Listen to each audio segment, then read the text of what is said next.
نحمده ونصلي ونسلم على رسوله الكريم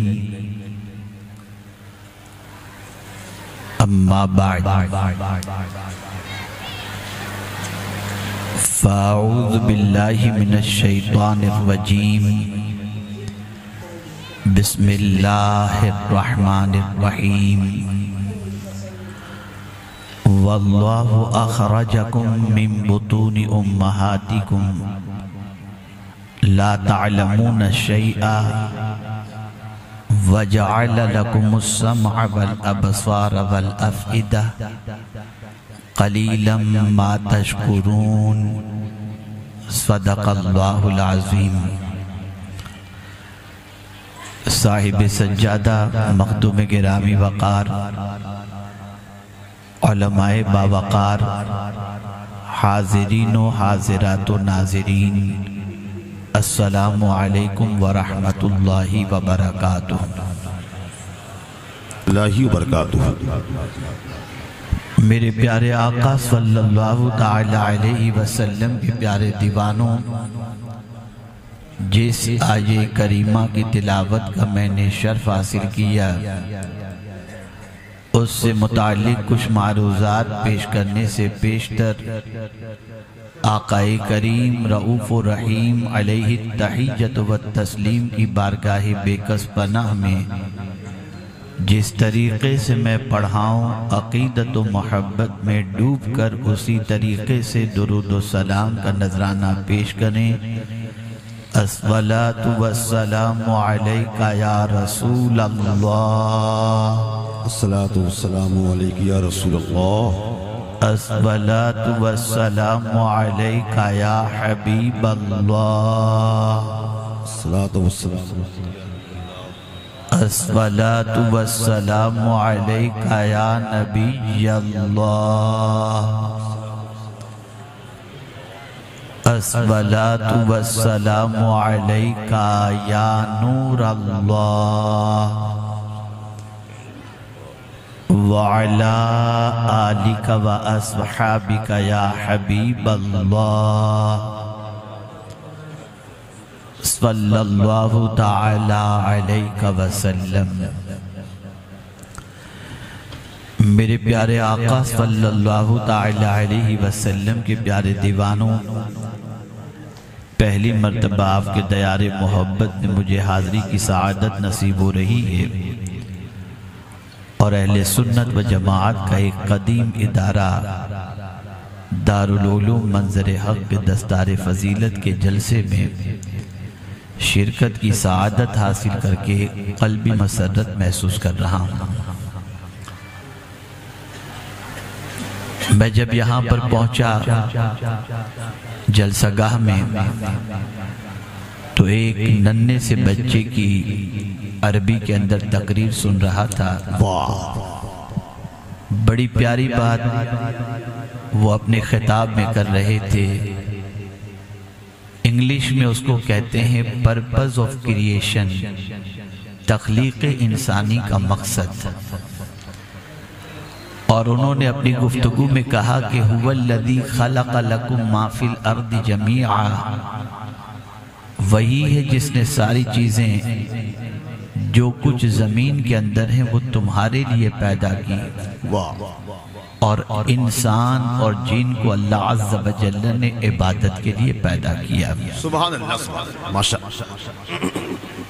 ایک بات ہمیشہ کے لیے خیال رکھیں کہ جب اللہ اور اس کے رسول جل جلالہ و صلی اللہ علیہ وسلم کے ارشادات منبر رسول سے کوئی پیش کر رہا ہو، اس دوران کتنا ہی بڑا کوئی کیوں نہ آ جائے، ادب یہی ہے کہ آنے والا خاموشی سے آ جائے، ذکر خدا اور ذکر رسول کو اس کے لیے روکا نہ جائے۔ اس چیز کو ہمیشہ کے لیے پیش نظر رکھیں، اس لیے کہ اللہ بھی سب سے بڑا اور بعد از خدا مصطفیٰ سب سے بڑے، سبحان اللہ، ان سے بڑا کوئی بھی نہیں۔ اب آئیے سب سے پہلے میں آپ کو ماہ شعبان المعظم سے متعلق ایک حدیث سنا دوں تاکہ جو غفلت کی چادر اوڑھ کر کے ہم اپنی زندگی گزارتے ہیں اور ہر ماہ ہر دن کی طرح مقدس مہینوں کو اور مقدس دن کو بھی گزار دیتے ہیں تو کم از کم ہوش کے ناخن لے کر مقدس مہینوں کا احترام کریں۔ شعبان المعظم کے بارے میں آقا کریم صلی اللہ علیہ وسلم نے ارشاد فرمایا، شعبان شہری، شعبان میرا مہینہ ہے۔ اس ماہ مبارک میں بندے کے اعمال اللہ کی بارگاہ میں پیش کیے جاتے ہیں، اور سب سے زیادہ اگر ماہ رمضان کے بعد آقا کریم صلی اللہ علیہ وسلم کسی مہینے کے روزے رکھتے تو وہ ماہ شعبان المعظم کے۔ آقا کریم صلی اللہ علیہ وسلم سے صحابہ نے پوچھا، یا رسول اللہ صلی اللہ تعالی علیہ وسلم، آخر کیا وجہ ہے کہ ماہ شعبان المعظم میں ہر مہینے کے مقابلے میں آپ زیادہ روزے رکھتے ہیں؟ تو میرے آقا صلی اللہ علیہ وسلم نے اپنی امت کی غفلت کی بات کرتے ہوئے ارشاد فرمایا کہ میری امت اس سے غافل ہے، حالانکہ یہی وہ مہینہ ہے جس میں بندے کے اعمال کو اللہ کی بارگاہ میں پیش کیا جاتا ہے۔ میں چاہتا ہوں کہ جب میرے اعمال اللہ کی بارگاہ میں پیش کیے جائیں تب بھی میں روزے سے رہوں، اور میرے اعمال نامے کو کھولا جائے تب بھی میں روزے سے رہوں۔ اور ایک سب سے اہم بات اس کے ساتھ میں آپ کے سامنے عرض کروں، غلامان رسول درود شریف کو اپنے لیے حفظ جاں بنائے ہوئے ہیں۔ آیت درود کے نزول کے لیے بھی اللہ نے جس مہینے کا انتخاب فرمایا وہ ماہ شعبان المعظم ہے، اور اسی کے ساتھ جس کعبے کی طرف رخ کر کے ہم نماز پڑھتے ہیں، اس کعبے کو بھی اللہ نے جو قبلہ بنایا وہ بھی 15 شعبان ہی کو بنایا۔ میرے پیارے آقا صلی اللہ تعالی علیہ وسلم کے پیارے دیوانوں، آپ لوگ میرے مزاج سے مجھے لگتا ہے کہ کافی حد تک واقف ہیں۔ یہی وجہ ہے کہ یہاں تو کافی سنجیدگی نظر آتی ہے، لیکن بائیں جانب تھوڑی سی سنجیدگی اور پیدا ہو جائے تو بہتر ہوگا۔ میرے پیارے آقا صلی اللہ تعالی علیہ وسلم کے پیارے دیوانوں، دینی ادارے کی یہ محفل ہے، اس لیے میں چاہوں گا کہ علم کے سلسلے میں اور سورس آف ایجوکیشن کے سلسلے میں کچھ باتیں آپ کی سماعتوں کے حوالے کروں تاکہ مقصد علم بھی آپ کے ذہن میں بیٹھ سکے، اور اپنی ابتدائی آفرینش کے حوالے سے بھی آپ اچھی طریقے سے جان سکیں۔ اللہ عز و جل نے قرآن مقدس میں ارشاد فرمایا، وَاللَّهُ أَخْرَجَكُم مِّن بُطُونِ أُمَّهَاتِكُم، اللہ نے تم کو تمہاری ماؤں کے پیٹ سے نکالا۔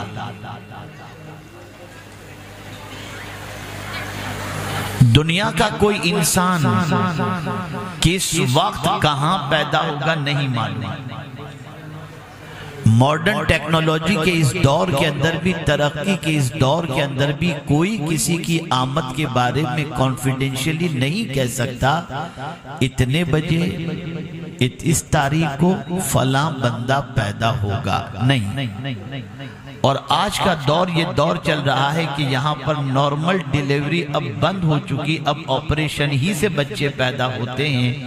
یہ بھی ایک منصوبہ بندی کے ساتھ ہو رہا ہے تاکہ نسلوں کا، انسانوں کا پھیلاؤ جو ہو رہا ہے اور بڑھتی ہوئی آبادی کو روکنے کے لیے آپریشن کو کمپلسری قرار دیا جاتا ہے، جس کی وجہ سے آبادی بڑھے نہیں، اور آپریشن کے اندر زیادہ سے زیادہ 3 بچے ہوتے ہیں، لیکن ہر ماں کو، ہر باپ کو ڈرایا جاتا ہے بچے کی پوزیشن اندر بڑی خراب ہے، اگر آپریشن نہیں کریں گے تو ماں بھی مر جائے گی، بچے کی جان کو خطرہ ہے۔ حالانکہ یہ سب چیزیں کہنے کی ہوتی ہیں، شاید ہی کوئی معاملہ سیریس ہوگا، ورنہ میکسیمم نارمل ڈیلیوری میں کوئی پرابلم نہیں ہوا کرتا۔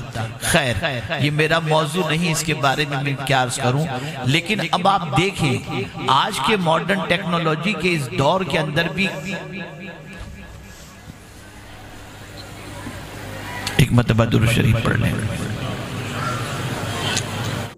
صحابی وبارک وسلم جب پیدا ہوئے تھے تو ہمیں یہ بھی شعور نہیں تھا کہ یہ آگ ہے یا پھول ہے، ہم تو آگ کی طرف بھی چمکتی ہوئی چیز کو سمجھ کر لپک پڑتے اور پکڑنے کی کوشش کرتے۔ یہ ماں ہوتی تھی جو ہمیں آگ سے بچا لیتی تھی اور بولتی تھی بیٹا اس سے چٹکا لگے گا، اس سے تم جل جاؤ گے۔ ہمیں تو تمیز کسی چیز کی نہیں تھی، ہم تو کسی چیز کو سمجھ ہی نہیں پاتے تھے، یہ پانی ہے یا پیشاب ہے، ہمیں کوئی چیز کا علم نہیں تھا۔ اللہ فرماتا ہے جب تمہاری ماں کے پیٹ سے تمہیں نکالا گیا تم کچھ نہیں جانتے تھے، پھر اللہ فرماتا ہے میں نے جاننے کے لیے تمہیں 3 چیزیں عطا فرمائی۔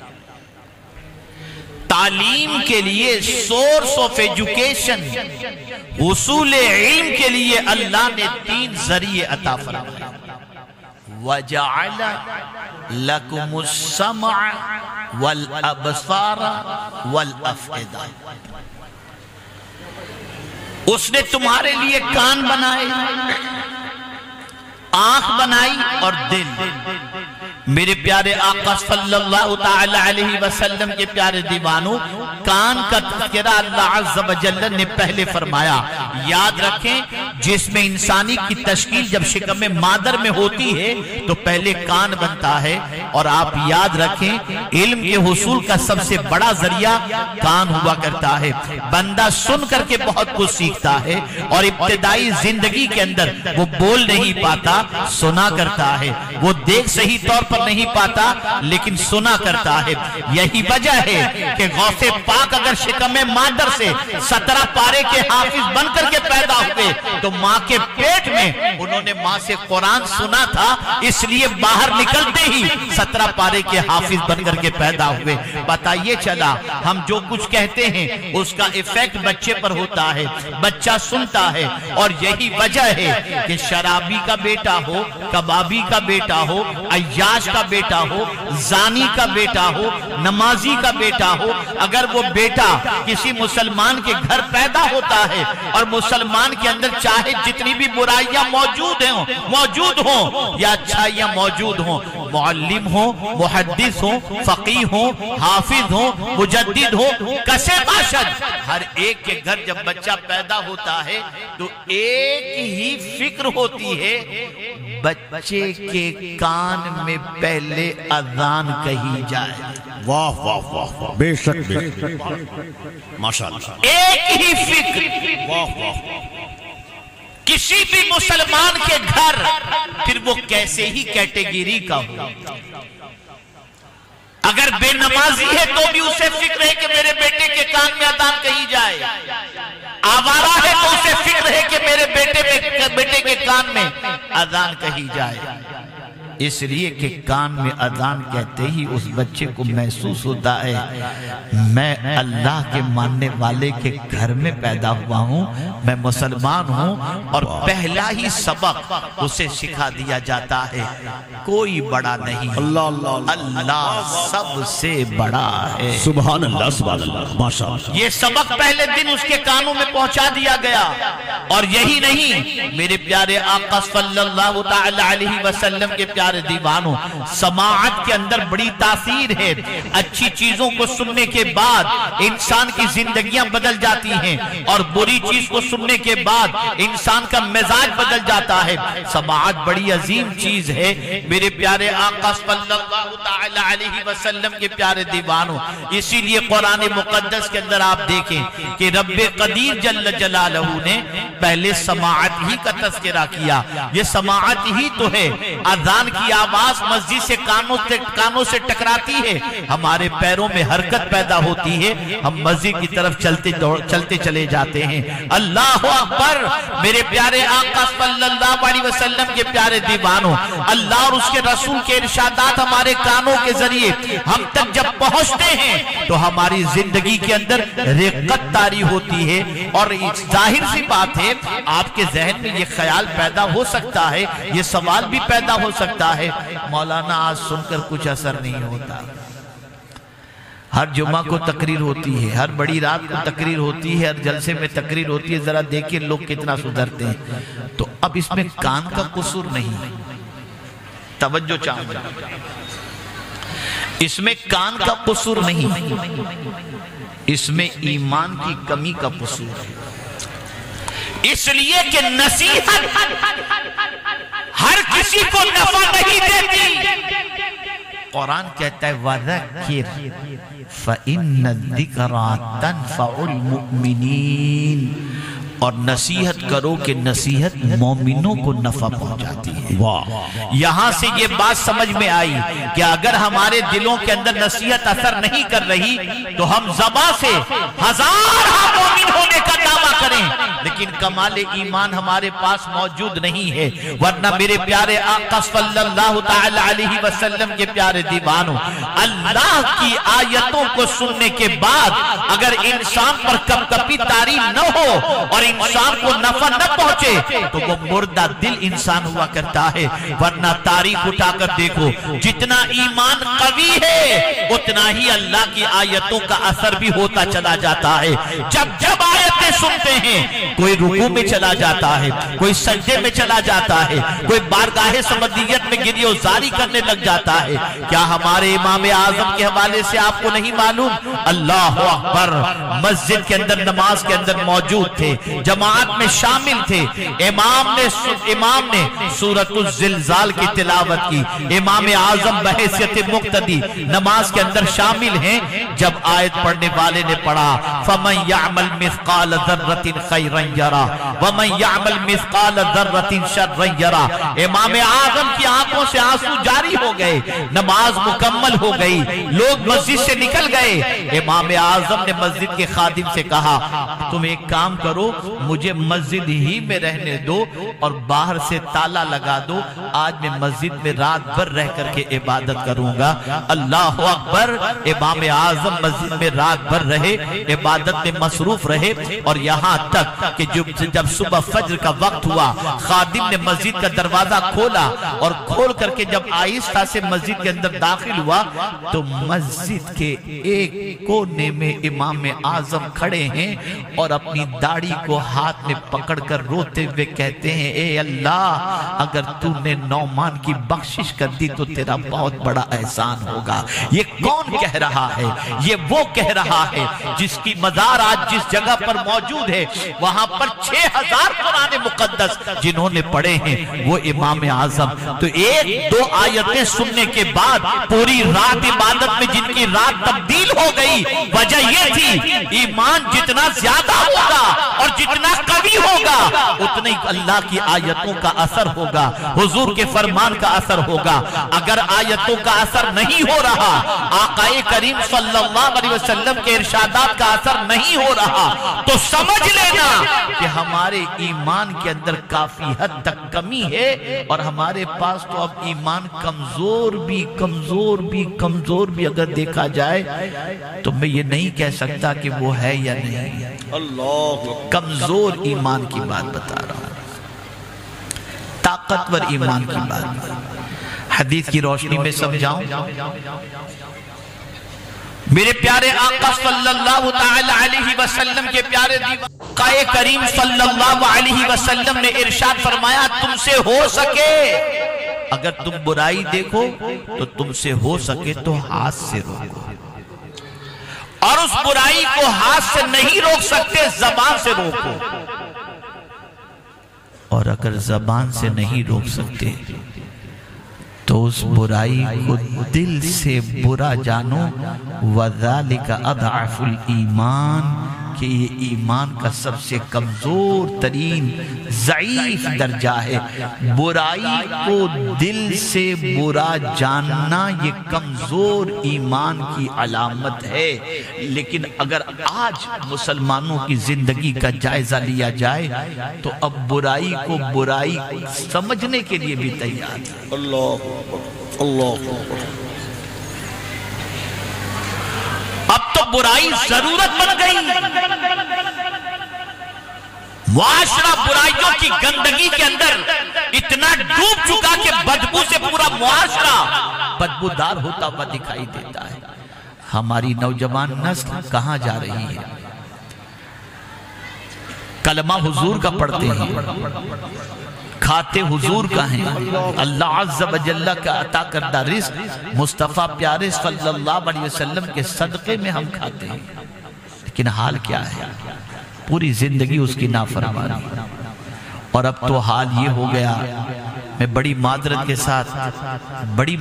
ساتھ عرض کرتا ہوں، خدا کی قسم میں جب یوپی جب بھی پہلے آتا تھا پھر بند کر دیا تھا، اور اب میں نے کوشش کی جب سے دیکھا کہ کچھ ماحول تھوڑا سا سنور رہا ہے، کچھ لوگ سن رہے ہیں، سمجھ رہے ہیں، تو اللہ کے بھروسے پر آ جاتا ہوں۔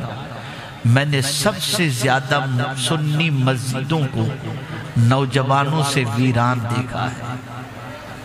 ہماری مسجدوں میں نوجوان جاتے نظر نہیں تھے۔ اور میں بتاؤں، نماز کو چھوڑنا، اس کو تو میں سمجھتا ہوں گناہ سمجھ ہی نہیں رہے۔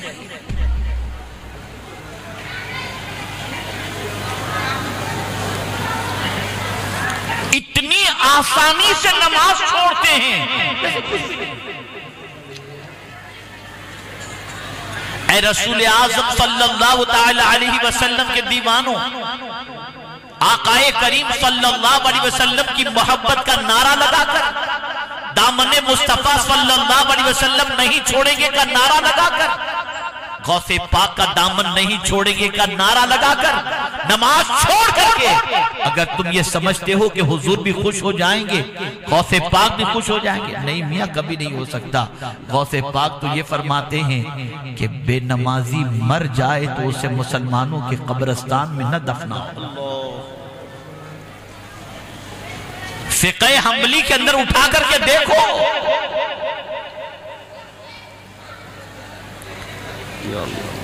ایک زمانہ تھا کہ بے قراری کا علاج نماز تھی، اور خود مصطفیٰ جان رحمت صلی اللہ علیہ وسلم پر جب اضطرابی کیفیت طاری ہوتی تو حضرت بلال سے فرماتے، ارحنا یا بلال، اے بلال مجھے راحت پہنچاؤ۔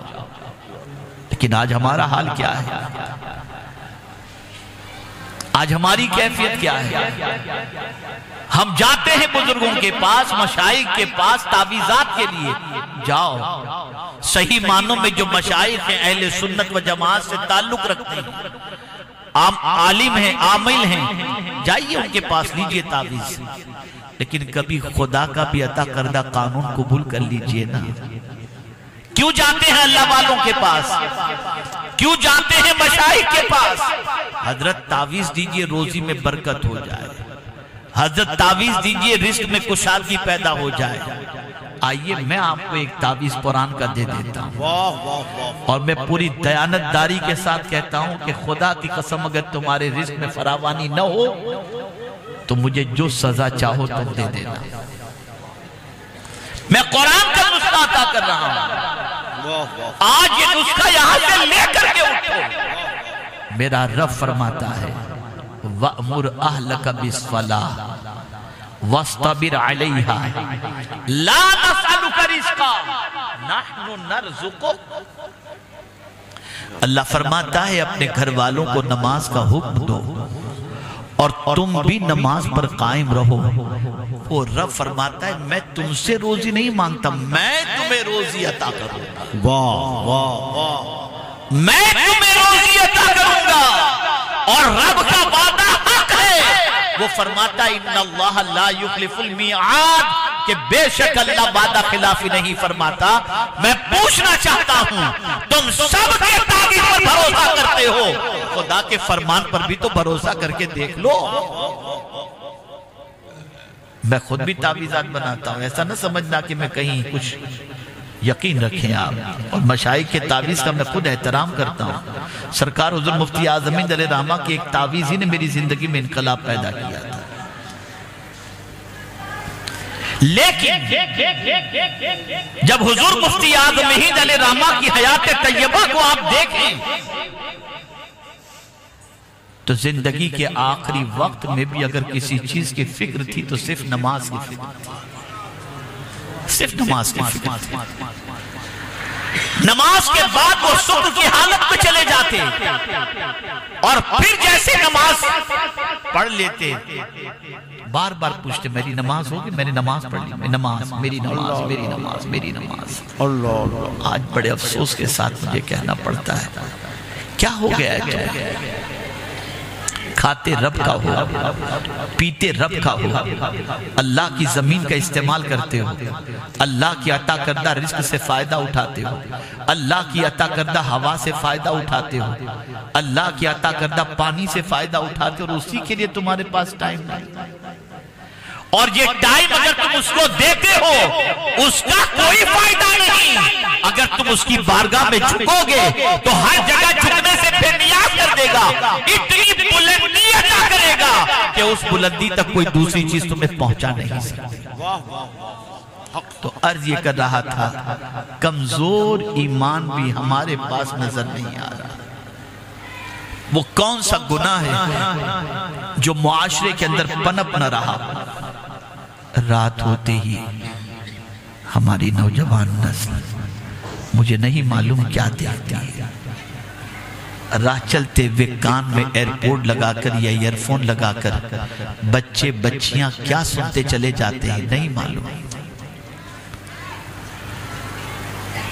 اور اگر انہی لوگوں کو کھڑا کر کے پوچھو پہلا کلمہ سناؤ، میں پوری ذمہ داری کے ساتھ کہتا ہوں کہ مسلمانوں میں 60% مسلمان ایسے ہیں جن کو پہلا کلمہ بھی نہیں آتا، اور اس کا تجربہ ہمیں ہوتا ہے جب کسی دولہے کا نکاح پڑھانا ہوتا ہے تو حالت خراب ہو جاتی ہے، پہلا کلمہ صحیح طور پر نہیں پڑھ پاتے۔ یہ سچویشن ہے، اور وقت کا ضائع کرنے کا معاملہ ایسا ہے کہ پوری رات چلی جاتی ہے، پورا دن چلا جاتا ہے۔ اور میں نے تو ایسے ظالم لڑکوں کو بھی دیکھا ہے جو صبح فجر کی اذان سے پہلے تک مسجد کے دروازے کے باہر بیٹھ کر گپ شپ کریں گے، اذان کا وقت ہوتے ہی فوراً مسجد سے نکل جائیں گے، مسجد کے قریب سے بھاگ جائیں گے کہ کوئی مولانا ہاتھ پکڑ کے نماز کے لیے لے کر کے نہ چلے جائیں۔ کیا ہو گیا ہے؟ کس طرف جا رہے ہیں؟ اے رسول اعظم صلی اللہ علیہ وسلم کے دیوانوں، سننے کا اثر کتنا ہوتا ہے؟ یاد رکھیں جتنا ایمان قوی ہوگا اتنا اللہ کے کلام کا اثر ہوگا، اللہ کے رسول صلی اللہ علیہ وسلم کے کلام کا اثر ہوگا، حکمت بھری باتوں کا اثر ہوگا۔ اور اگر ہمیں کوئی بات اثر نہیں کر رہی تو بات کہنے والے یا بات کی غلطی مت نکالنا، اپنی خامی کو نکالنا کہ ہمارا ایمان ہی کمزور ہے۔ میرے پیارے آقا صلی اللہ علیہ وسلم کے پیارے دیوانوں، مدینے کی گلی میں رات کے سناٹے کے اندر امیر المؤمنین سیدنا فاروق اعظم رضی اللہ المولا تبارک و تعالی عنہ تشریف لے جا رہے تھے کہ کسی گھر سے قرآن پڑھنے والے کے قرآن کی تلاوت کی آواز آتی ہے اور پڑھنے والا پڑھتا ہے ان عذاب ربک لواقع۔ یہ آیت فاروق اعظم کے کانوں سے ٹکرائی، بے ہوش ہو کر کے گر گئے۔ اور آج اتنا سخت دل ہو چکا ہے، نہ جہنم کی باتوں کا اثر، نہ اللہ کے خوف کا اثر، نہ قبر کے عذاب کا اثر، کچھ بھی نہیں۔ ارے کھاؤ پیو موج کرو، انا للہ و انا الیہ راجعون۔ یہ یہ مسلمان، اور تھوڑا سا آگے بڑھ کر کے عرض کروں تو رسول اعظم صلی اللہ علیہ وسلم نے بدر کے میدان، احد کے میدان، وہاں کی تکلیفوں کا شکوہ نہیں کیا، طائف کا شکوہ نہیں کیا، ام المؤمنین حضرت خدیجہ الکبریٰ رضی اللہ تعالیٰ عنہ کے وصال کا شکوہ نہیں کیا، اپنے بیٹے ابراہیم کے وصال کا شکوہ نہیں کیا، ان لوگوں کا شکوہ نہیں کیا۔ اتنا ستایا گیا حضور صلی اللہ علیہ وسلم کو کہ کسی نبی کو اتنا نہیں ستایا گیا، لیکن کہیں مجھے قرآن و حدیث میں شکوہ مصطفیٰ نظر نہیں آتا، لیکن اگر نظر آتا ہے تو ایک ہی جگہ پر، ایک جگہ میرے آقا نے شکوہ کیا، وقال الرسول یا رب ان قومی اتخذوا ھذا القرآن مہجورا۔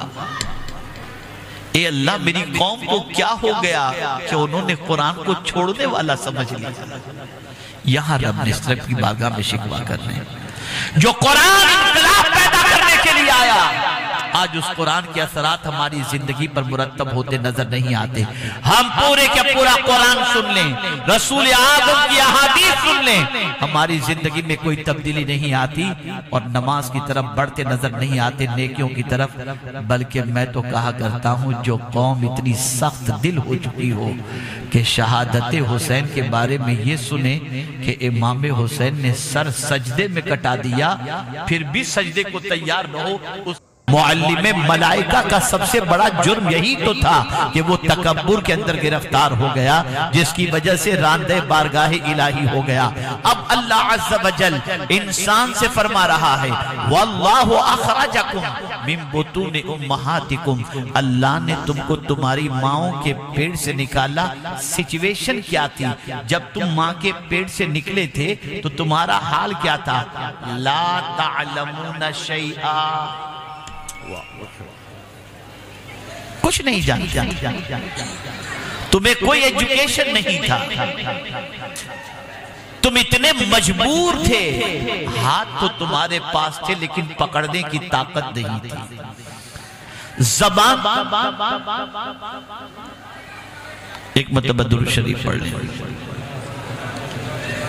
اللہم صلی علی سیدنا و مولانا محمد معدن الجود والکرم و علیہ و اصحابہ و بارک وسلم، صلاة و سلاما علیکہ یا سیدی یا رسول اللہ صلی اللہ تعالی علیہ وسلم۔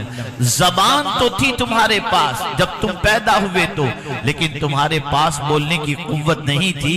یہ تو ماں کی ممتا ہے کہ بچہ کیوں روتا ہے، وہ ماں سمجھ جاتی ہے کہ بھوک سے رو رہا ہے یا پیٹ کے درد سے رو رہا ہے، اس لیے ماں اپنے بچے کے نہ کہنے کے باوجود اس کے درد کو محسوس کر لیتی ہے اور پھر اس کا علاج کرتی بھی نظر آتی ہے۔ تو پروردگار جل جلالہ نے ہم جب پیدا ہوئے اس وقت ہمیں پیر بھی عطا فرمائے تھے، لیکن ہم کھڑے رہنے کی طاقت نہیں رکھتے تھے۔ زبان اس وقت بھی تھی لیکن بولنے کی طاقت نہیں تھی، ہاتھ اس وقت بھی تھے پکڑنے کی طاقت نہیں تھی۔ میرے پیارے آقا صلی اللہ تعالی علیہ وسلم کے پیارے دیوانوں، اسی کو قرآن نے دوسری جگہ پر کہا وَلَقَدْ مَكَّنَّاكُمْ فِي الْأَرْضِ وَجَعَلْنَا لَكُمْ فِيهَا مَعَائِشَ، بے شک ہم نے تم کو زمین پر تمکنت عطا فرمائی، کھڑے رہنے کی طاقت عطا فرمائی، تمہیں کھڑے رہنے کے لیے تمہارے پیروں میں جماؤ عطا فرمایا۔ آپ مجھے بتاؤ، آج بھی ٹانگیں ہیں اور پیدا ہوئے تب بھی ٹانگیں تھیں، لیکن کتنا فرق تھا پیدا ہوتے وقت والی ٹانگوں کے اندر اور آج کی ٹانگوں کے اندر۔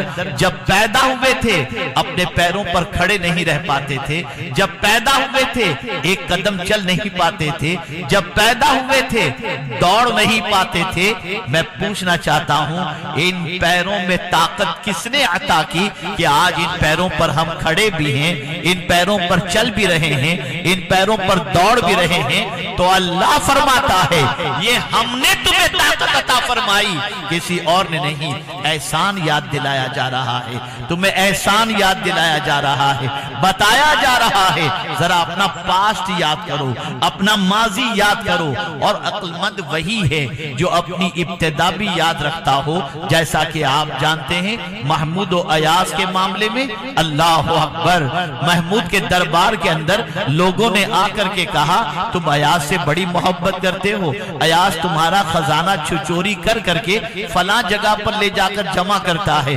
تو اس نے کہا ٹھیک ہے چلو چل کر کے دیکھ لیتے ہیں ایاز نے کیا جمع کیا، اور روزانہ ایاز وہاں جایا کرتا ہے۔ جب وہاں جا کر دیکھا گیا تو ایاز کا ایک پرانا پیرہن موجود تھا، اس کے علاوہ کچھ نہیں تھا۔ ایاز سے پوچھا گیا ایاز کیا بات ہے، تم روزانہ یہاں آتے ہو اور آ کر کے کیا کرتے ہو؟ تو کہتا ہے ایاز محمود سے کہ آپ نے یہ قیمتی لباس مجھے عطا کیا، آپ نے مجھے بڑی عزت عطا فرمائی، میں روزانہ آ کر اپنا پہلا دور دیکھ کے جاتا ہوں کہ جب آیا تھا تو پھٹے ہوئے لباس پہن کر کے آیا تھا، میں روزانہ اس لباس کو دیکھ کر اپنی ابتدائی دور کو یاد کرتا ہوں۔ اے مسلمانوں میں تم سے پوچھنا چاہتا ہوں، کبھی اپنا بچپنا بھی تم نے دیکھا، اپنی ابتدائی پوزیشن بھی تم نے دیکھی؟ کبھی تم اس دنیا میں آنے کے وقت کی کیفیت کو تم نے غور کیا کہ جب اس دنیا میں آئے تھے کتنے کمزور تھے، کتنے ناتواں تھے، کس حد تک ویک تھے؟ کس نے طاقت عطا فرمائی؟ اللہ نے طاقت عطا فرمائی، پالنہار حقیقی نے طاقت عطا فرمائی، معبود برحق نے طاقت عطا فرمائی۔ اب میں آپ سے پوچھنا چاہتا ہوں، علمی محفل ہے، علم کی محفل ہے، دستار کیوں دوڑ دھوپ کرتے ہو یار؟ بیٹھ جاؤ بیٹے، بیٹھ جاؤ بیٹے، بیٹھ جاؤ بیٹے۔ ایک مرتبہ درود شریف پڑھیں۔ اللہم صلی علی سیدنا و مولانا محمد۔ کن چیزوں کا سوال ہوگا تو خدا کی قسم قربان جائیے قرآن مقدس کی عظمت پر کہ آتا ہے ان السمع والبصر والفؤاد کل اولئک کان عنہ مسئولا، کہ بے شک کان، آنکھ اور دل، ان سے سوال پوچھا جائے گا۔ کیا سنا تو نے، کیا دیکھا تو نے، کیا تیرے دل میں محبت کس کی، تیرے دل میں تو نے کس کی محبت پیدا کی؟ یہ ساری چیزوں کا سوال کل بروز قیامت اللہ عز و جل ارشاد فرمائے گا۔ میرے پیارے آقا صلی اللہ علیہ وسلم کے پیارے دیوانوں، کان جیسی نعمت کوئی نہیں دے سکتا، کان اللہ نے عطا فرمائے، وہ پوچھے گا۔ اور ابھی ریسرچ، لیٹسٹ ریسرچ میں آپ کو بتاؤں، آپ کے پورے وجود کے اندر جس جگہ بھی درد ہو، اگر کوئی ریسرچ اس فیلڈ کا کیا ہوا جو آنکھ، جو کان کا اسپیشلسٹ ہے، اگر آپ دیکھیں تو اسے پورے ایک کان کے اندر ہی جو ہے نا، دونوں کان کے اندر اسے ایسے ایسے اسپوٹ ادھر موجود ہیں کہ وہ وہاں انگلی دبائے گا، آپ کا درد فوراً نکل جائے گا۔ پورے جسم کی نسوں کا کنیکشن کان سے رکھا ہے، بلکہ ریڑھ کی ہڈی جو ہے اس کا بھی تعلق کان سے ہے۔ یعنی وہاں آپ کی کمر جھکے گی کب، کس طریقے سے سچویشن ہوگی، ان چیزوں کا تعلق کان سے۔ کان بہت اہم چیز ہے، اور قربان جائیے ہر ایک چیز کو نہیں سن سکتا، جیسا مقام ویسی سماعت۔ میرے پیارے آقا صلی اللہ علیہ وسلم کے پیارے دیوانوں، حضور صلی اللہ علیہ وسلم کی سماعت کا عالم کیا ہے؟ تو خود ارشاد فرماتے میرے آقا صلی اللہ علیہ وسلم، میں اپنی ماں کے شکم میں تھا اور شکم میں مادر میں رہتے ہوئے لوح محفوظ پر چلتے ہوئے قلم کی آواز کو سنا کرتا تھا۔ اسی لئے میرے اعلیٰ حضرت کہتے ہیں اللہ اکبر، ہم یہاں سے پکاریں وہاں وہ سنیں۔ مصطفیٰ کی سماعت پہ لاکھوں سلام۔ میرے پیارے آقا صلی اللہ علیہ وسلم کے پیارے دیوانوں، کان کی حفاظت کرو، جیسا سنو گے عادت بنتی چلی جائے گی، ماحول بنتا چلا جائے گا، سوچ بنتی چلی جائے گی۔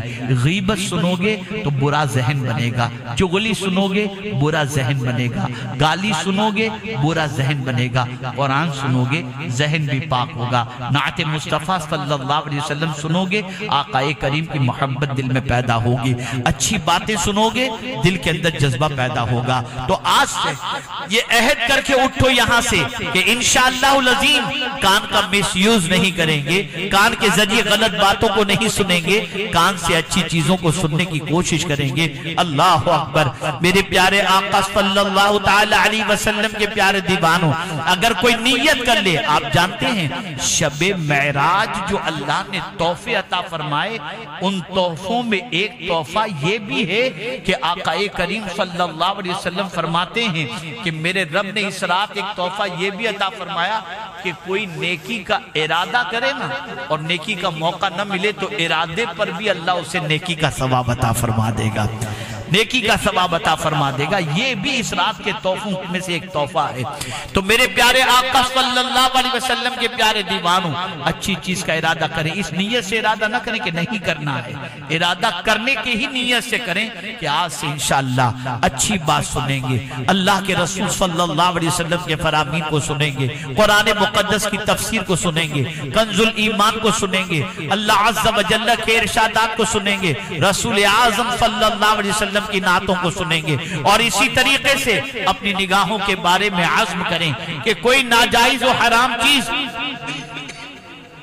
نہیں دیکھیں گے بلکہ نگاہوں کا استعمال صحیح کریں گے، اور اسی طریقے سے اپنے قلب کے بارے میں عزم مصمم کر لیں کہ دل میں محبت ہوگی تو مصطفیٰ جان رحمت صلی اللہ علیہ وسلم کی دل دھڑکے گا تو یاد رسول صلی اللہ علیہ وسلم میں دھڑکے گا، اعلیٰ حضرت عظیم البرکت امام عشق و محبت۔ اسی لیے تو کہتے ہیں اپنے دل کے بارے میں ہمیں اے رضا تیرے دل کا پتہ چلا بمشکل در روز کے مقابل، ہمیں نظر تو آیا یہ نہ پوچھ کیسا پایا، تجھے حمد ہے خدایا، تجھے حمد ہے خدایا۔ اللہ اکبر۔ استاد زمن کہتے ہیں دل درد سے بسمل کی طرح لوٹ رہا ہو، سینے پہ تسلی کو تیرا ہاتھ دھرا ہو۔ آپ یاد رکھو جو دل مصطفیٰ جان رحمت صلی اللہ علیہ وسلم کی محبت سے لبریز ہو اس دل کی قیمت بڑھ جایا کرتی ہے، اس دل کا مقام بڑھ جایا کرتا ہے، اس دل کی عظمتیں بڑھ جایا کرتی ہیں، اور یہ دل اتنا قیمتی ہوتا ہے کہ ایسے دل والا جب پل صراط پر قدم رکھے گا تو جہنم کے دہکتے ہوئے شعلے کہیں گے اے عاشق رسول تیزی سے گزر جا، تیرے سینے میں جو محبت رسول کی آگ جل رہی ہے کہیں اس سے میں نہ بجھ جاؤں۔ اگر دل سرکار کی محبت سے لبریز ہو گیا تو جہنم کی آگ کو بھی بجھانے کی یہ طاقت رکھتی ہے، یہ طاقت رکھتا ہے۔ اللہ اکبر۔ اسی کو میرے امام نے کہا اے عشق تیرے صدقے جلنے سے چھوٹے سستے، جو آگ بجھا دے گی وہ آگ لگائی ہے۔ اے دستار فضیلت کے جلسے میں آنے والوں، دارالعلوم مندر حق کے چاہنے والوں، یاد رکھو آج کے اس عظیم الشان جشن کے اندر چونکہ یہ تعلیم سے متعلق اور یہ علم کے زیور سے آراستہ ہونے والے ان طلباء کے اعجاز کے اندر یہ جلسہ منعقد کیا گیا ہے، بظاہر آپ کو لگتا ہوگا یہ بیچارے اس طریقے سے انہوں نے زندگی گزاری، لیکن آپ نہیں جانتے عالم کا مقام کیا ہے، آپ نہیں جانتے حافظ کا مقام کیا ہے، آپ نہیں جانتے طالب علم کا مقام کیا ہے۔ میرے پیارے آقا صلی اللہ علیہ وسلم کے پیارے دیوانوں، کل بروز قیامت جنتیوں کو جنت میں جانے کا حکم ہوگا، لیکن علماء کو جنت کے دروازے پر روک دیا جائے گا۔ وہ سوچیں گے کہ ہمیں جنت میں کیوں نہیں جانے دیا جا رہا۔ بسیار وقت کے گزر جانے کے بعد اللہ کی بارگاہ میں عرض کریں گے مولا سب جنت میں جا رہے ہیں، ہمیں روک دیا گیا۔ رب ارشاد فرمائے گا یہ دیکھو جہنمیوں کی قطار ہے، دنیا میں یہ جہنمی جو نظر آ رہے ہیں ان میں سے اگر دنیا میں کسی نے تم کو پانی پلایا ہو، تمہیں وضو کے لیے پانی دیا ہو، تمہارے ساتھ کوئی اچھا سلوک کیا ہو، تو آج تم تنہا جنت میں نہیں جاؤ گے، ان کا ہاتھ پکڑو اور اپنے ساتھ لے کر کے جنت۔ سبحان اللہ۔ یہ عالم کا مقام ہے۔ اے رسول اعظم صلی اللہ علیہ وسلم کے دیوانوں، علماء کا مقام بہت عرف و عالی ہے۔ آج جو بچے علم کے زیور سے آراستہ ہو کر نائب رسول کا تاج اپنے سر پر سجائیں گے، ان بچوں کی ذمہ داری کم نہیں ہے، بہت بڑی ذمہ داری ہے، بہت بڑا مقام ملا ہے، بہت بڑا عہدہ ملا ہے۔ بس ایک بات عرض کر کے میں اپنی گفتگو کو ختم کرتا ہوں۔ ہم کہتے ہیں عالم، ہم جو ہے سرکار کی حدیث کی روشنی میں کہتے ہیں علماء نائب رسول ہیں، العلماء ورثۃ الانبیاء۔ ہم یہ کہہ کر کے جو ہے رسول اعظم صلی اللہ تعالی علیہ وسلم کے نائب ہونے کے حوالے سے اپنا مقام اور مرتبہ ہم پیش کرنے کی کوشش کرتے ہیں، لیکن بس آج ان فارغ ہونے والے طلباء کو میں اتنا ہی کہوں گا اے بچوں، اے علم کے زیور سے آراستے ہونے والوں، اپنی زندگی کو ایسی بنا لو۔ صحابہ جب پریشان ہوتے حضور کے پاس آ جاتے، ان کی پریشانیاں دور ہو جایا کرتی۔ نائب رسول ہو، انسان کی کسی کسی بھی قسم کی پریشانی ہو تو تمہاری محبت سے، تمہارے علم سے، تمہاری تسلی سے، تمہارے حسن اخلاق سے، تمہارے کردار سے اس کی پریشانی دور ہو جائے۔ علمی پریشانی ہے وہ دور ہو، عملی پریشانی ہو وہ دور ہو، اخلاقی پریشانی ہو وہ دور ہو، اور کوئی پریشانی ہو تو وہ دور ہو۔ اسی کو میرے امام نے کہا، اور کیا ہی خوب کہا، ان کے نثار کوئی کیسے ہی رنج میں ہوں، جب یاد آ گئے ہیں سب غم بھلا دیے ہیں۔ میں بہت بہت مبارکباد پیش کرتا ہوں فارغ ہونے والے ان فضلاء کو، علماء کو، اور اسی کے ساتھ ساتھ ان کے اساتذہ کو، اور اسی کے ساتھ ساتھ ادارے کے ذمہ داروں کو، صاحب سجادہ کو، اور جملہ علماء کو، ان بچوں کے والدین کو کہ انہوں نے اپنی آخرت کا سامان تیار کر لیا۔ اب بس یہ ہے کہ یہ لوگ بھرپور محنت کریں اور آپ لوگ ادارے کا بھرپور تعاون کریں، تاکہ یہاں سے علماء حفاظ قرآن نکل کر آپ کے سلسلے، آپ کی دینی پیاس کو بجھا سکیں اور آپ کی رہنمائی کر سکیں۔ بس ایک بات ان بچوں سے میں کہوں گا، اور آپ بھی چاہیں تو اپنے آپ کو سنوار کر اس راہ کے اندر لا سکتے ہیں۔ وہ بات یہ ہے، میں پرسوں بنگلور میں تھا، پروگرام کے بعد چند نوجوان، سلجھے ہوئے نوجوان میرے پاس آئے، حضرت ہمیں کچھ نصیحت کیجئے۔ میں نے کہا بیٹا اس وقت ایک ہی نصیحت کر رہا ہوں جو آج کے دور کی بہت بڑی ضرورت ہے۔ اگر کسی باپ کا بیٹا گم ہو جائے یا بھٹک جائے یا راستہ بھول جائے، اور اس بھٹکے ہوئے، گمے ہوئے، راستہ بھولے ہوئے بچے کو کوئی شخص پکڑ کے اس کے ماں باپ تک پہنچا دے، تو باپ کتنا خوش ہوگا، ماں کتنی خوش ہوگی کہ مجھے میرا گما ہوا بچہ مل گیا۔ آج ذمہ داری یہ ہے، امت مسلمہ راستہ بھول چکی ہے، ان کو پکڑ کے دین کے راستے پر لا کر خدا سے بھی قریب کرو، حضور سے بھی قریب کرو۔ ماں خوش ہو جائے تو دعا دیتی ہے، حضور خوش ہو جائیں گے تو دنیا اور آخرت کی ساری نعمتیں نصیب ہو جائیں گی۔ ہر نوجوان بیدار ہو جائے، خود بھی نیکی کے راستے پر چلے، دوسروں کو بھی لانے کی کوشش کرے، اتنی ہی بات کرے جتنا اس کے پاس علم ہے، اس سے زیادہ نہیں، اور اس کے باقی کی چیزوں کے لیے ہمارے پاس علماء ہیں جو منصب درس و تدریس پر فائز ہو کر علم کے زیور سے سب کو آراستہ کرتے۔ اللہ کرے ہم سب اپنی زندگی کو قانون الہی اور قانون رسول صلی اللہ علیہ وسلم کے سانچے میں ڈال کر اپنی زندگی کو بھی سنوار سکیں اور اپنی آخرت کو بھی سنوار سکیں۔ اللہ رب العزت جل جلالہ سب سے پہلے مجھے عمل کی توفیق عطا فرمائے، ساتھ میں آپ سب کو عمل کی توفیق عطا فرمائے۔ وَمَا عَلَيْنَا إِلَّا الْبَلَاغُ الْمُبِينَ۔ السلام علیکم ورحمۃ اللہ وبرکاتہ۔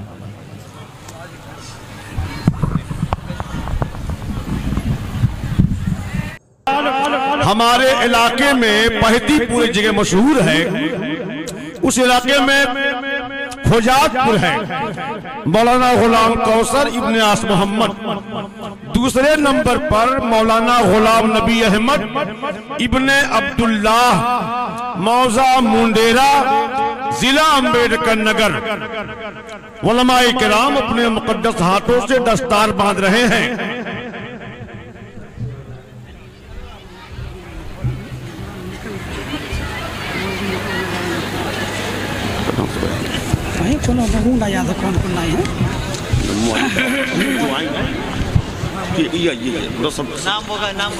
نمبر 3 پر مولانا محمد سیف ابن مہدی حسن، محلہ مسہا، ٹانڈا، ضلع امبیڈکر نگر۔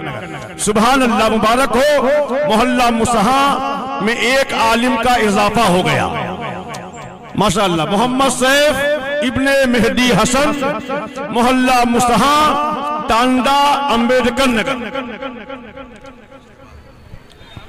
اور اس کے بعد عالمیت میں جو بچے فارغ ہو رہے ہیں، آپ انہیں بھی ملاحظہ فرمائے، سماعت کریں۔ نمبر 1 پر مولانا محمد ناصر ابن احسان علی، موضع مجگمہ، پسکھاری، ضلع امبیڈکر نگر۔ مولانا محمد ناصر کے بعد مولانا محمد اجمل ابن منظور احمد موضع گائے گھاٹ ضلع بستی۔ نمبر 3 پر حبیب اللہ انصاری ابن محمد اسماعیل انصاری جام تالا جھارکھنڈ۔ نمبر 4 پر عکاس علی منڈل ابن زین العابدین موضع پلنگ شوگری ضلع چیرانگ آسام۔ دیکھیے آسام کے بچے اپنے یہاں منظر کے پڑھ لیں ماشاءاللہ۔ نمبر 5 پر محمد شہید الاسلام ابن مصطفیٰ علی موضع 2 نمبر گور ماری ضلع درنگ آسام۔ نمبر 6 پر مولانا عثمان علی ابن ابو الحسین موضع 1 نمبر ماگور ماری ضلع اورنگ آسام۔ نمبر 7 پر مولانا نور علی ابن محمد مجیب الرحمان موضع 1 نمبر ماگور ماری ضلع درنگ آسام۔ 3 بچے آسام کے آپ کے دارالعلوم سے فارغ ہو رہے ہیں ماشاءاللہ۔ نمبر 7 پر ہو گیا۔ نمبر 8 پر مولانا غریب نواز ابن تعلیم حسین موضع مجگاؤں ضلع اتر دیناجپور بنگال۔ نمبر 9 پر مولانا اختر انصاری۔ اب کیا ہوگا؟ نہیں اسٹار ہوگی نا۔ آپ لوگ تھوڑی دیر صبر کر لیں، بیٹھ جائیں تھوڑی دیر، بیٹھ جائیں۔ جن لوگوں کے لیے جلسہ منعقد کیا گیا انہی کو آپ ان کی حوصلہ شکنی کریں گے تو کیسے چلے گا؟ بیٹھ جائیں تھوڑی دیر، بیٹھ جائیں۔